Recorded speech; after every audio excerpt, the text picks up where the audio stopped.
Hi children, hi children. మనము ఇప్పుడు ఒక చిన్న కథ నేర్చుకుందామా? ఎవరు గొప్ప? ఎవరు గొప్ప? ఏం కథ? ఎవరు గొప్ప చెప్పండి.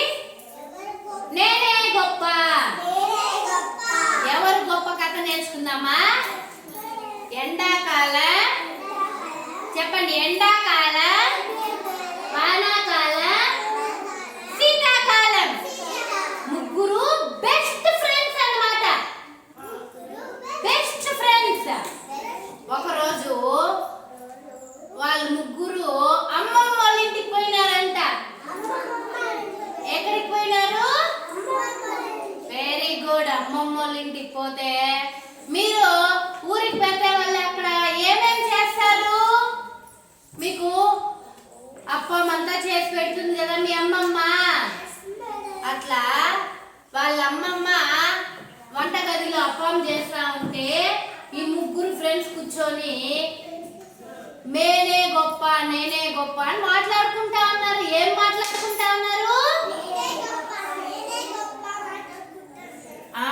ఇప్పుడు ఎండ చెప్తా ఉందంట. ఎండ ఏమనేసి? ఎండ చెప్తా ఉందంట. ఏమనేసి? ఎండాకాలము జనాలకు అందరూ చాలా ఇష్టం. ఎందుకంటే ఎండలో బయట పోరు, ఇంట్లోనే ఉంటారు. పిల్లలకి ఇంకా ఇష్టం. లీవ్లు, స్కూల్ లీవ్లు వదిలేస్తారు కదా ఎండాకాలంలో. ఎండాకాలం అంటే పిల్లలకి పెద్దలు చాలా ఇష్టం. అందువల్ల నేనే గొప్ప అని చెప్పిందంట. మళ్ళీ బాగా కూర్చోండి అన్నారు. మళ్ళీ అందుకనేసి వానాకాలం మెల్లిగా నవ్విందంట. ఒకసారి నవ్వండి మీరు. మెల్లిగా నవ్వి కాదు నేనే గొప్ప అని చెప్పిందంట వానాకాలం.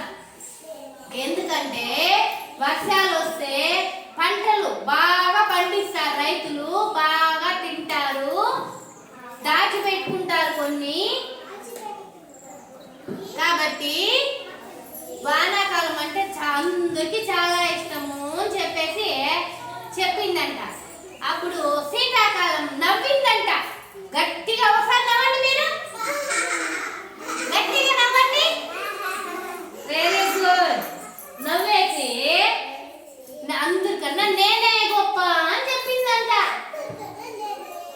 ఎందుకంటే చలికాలం, చలివారితో చలి కదా, భోగి మంటలేస్తారు. ఆ మంటల దగ్గర చిన్నోళ్ళు పెద్దలు అందరూ కలుస్తారు. కాబట్టి శీతాకాలం అంటే చాలా ఇష్టం జనాలకి, అందరికి ఇష్టం. అందువల్ల నేనే గొప్ప అని చెప్పిందంట. అప్పుడు వాళ్ళ అమ్మమ్మ అవంతా వింటా ఉండి లడ్డూలు చేసిందంట. ఏం చేసింది? లడ్డూలు. మీకు ఇష్టమా లడ్డూలు అంటే? అవి చేసిందంట. లడ్డూలు చేసి వాళ్ళకి ఇచ్చేసి, చూడండి నాన్న, మీరు ముగ్గురు గొప్పోళ్ళు, మీరు ముగ్గురు చాలా గొప్పోళ్ళు.